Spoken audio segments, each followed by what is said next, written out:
Installez-vous, installez-vous. Parfait. Eh bien, bienvenue. Alors, bienvenue. Je serai obligé de parler. Je vais vous tourner le dos un petit peu, mais comme il faut que je parle dans le micro, je, je serai obligé de rester face à ce micro. Alors, je suis Jean-Philippe Brébion, et puis je propose depuis plus de 40 ans un concept qui s'appelle la bioanalogie.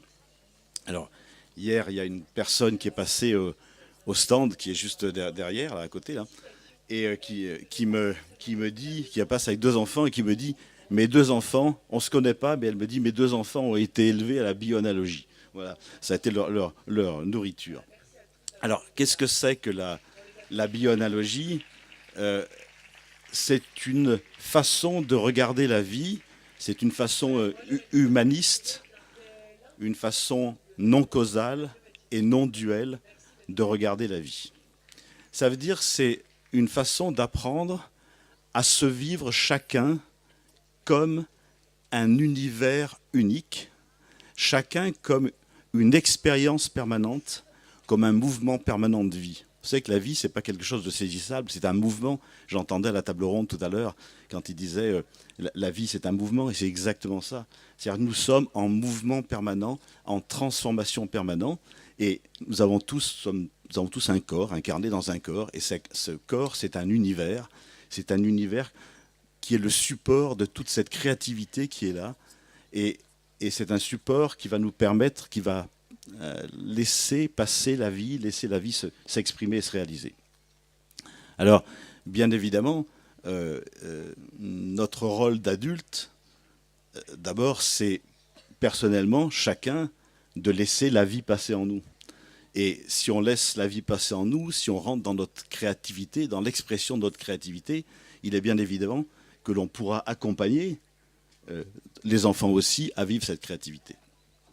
Alors, le titre de la conférence, je l'ai intitulé La loi du principe, au service de la créativité de l'enfant. Simplement, qu'est-ce que c'est que cette loi du principe? C'est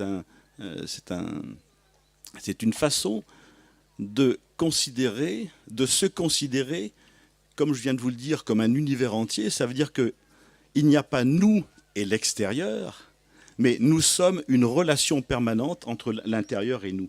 Il faut cesser de nous identifier à nous, nous en tant que moi. Tant que je suis identifié à moi, je me vis dans la séparation de l'univers, puisque je mets l'univers à l'extérieur de moi.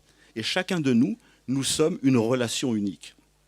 Souvent, tous les gens qui sont passés au stand, je donnais cet exemple. Regardez, un courant d'air, qu'est-ce que c'est?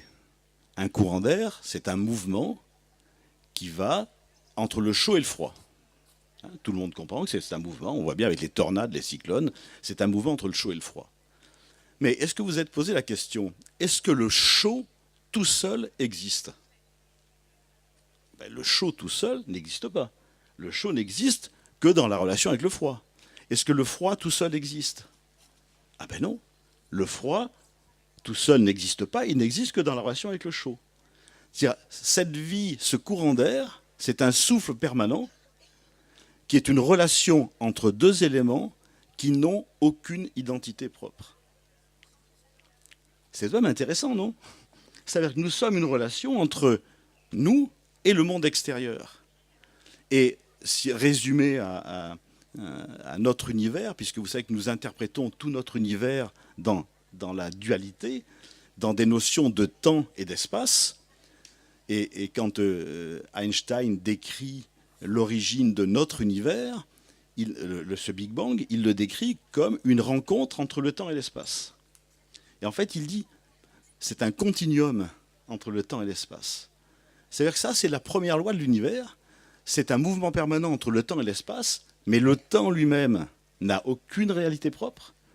L'espace elle-même n'a aucune réalité propre, ne peut pas exister sans l'espace, et l'espace ne peut pas exister sans le temps. Ça veut dire que nous sommes un mouvement permanent, une relation permanente.